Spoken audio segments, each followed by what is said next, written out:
Sometimes I think we have just totally missed the mark. I mean, really missed the mark.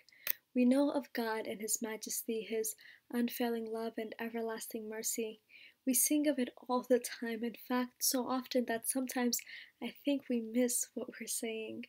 God's love is unrelenting, it is persistent, unwavering. His love is amazing, unchanging, unending. His mercies are new every single day. After all, isn't that why we're still alive today? His mercy augments the truth of our inherently sinful nature, and thus we are able to still call upon His name.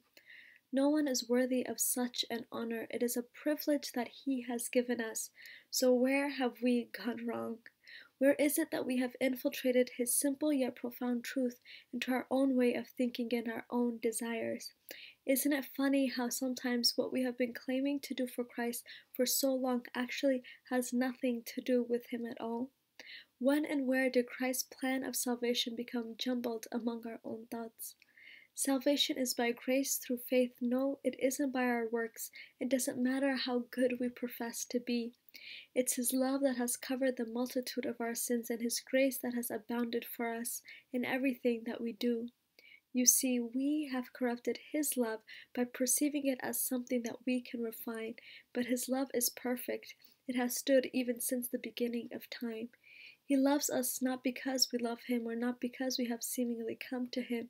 No, not at all. He loves us because He is love. The Lord is the embodiment of love and all that it means.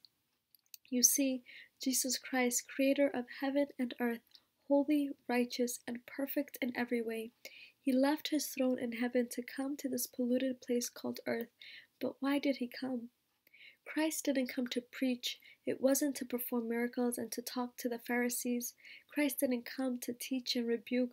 Though all of that was necessary, none of that was His chief purpose. So why did He come? The answer is simple. It was love.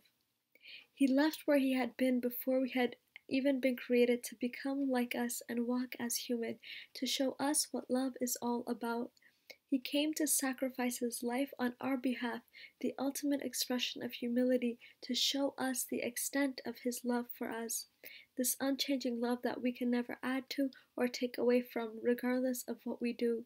His love is the same yesterday, today, and forever, whether you want it or not, whether you live up to it or not.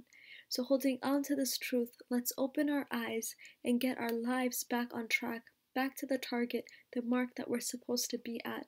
To first love the Lord our God with all our heart, all our soul, all our mind, and every bit of our strength, and then to love our neighbors, one another, as ourselves. This is the simple truth that we are to live by. This is the mark that we are to aim for, day in and day out. This is the mark He left for us and on us, and we are meant to leave on others. Thus, let's hold off on what we think and do away with our perceptions and presumptions, for they are already at fault. Let's abandon our pride and take a step aside from our ambitions.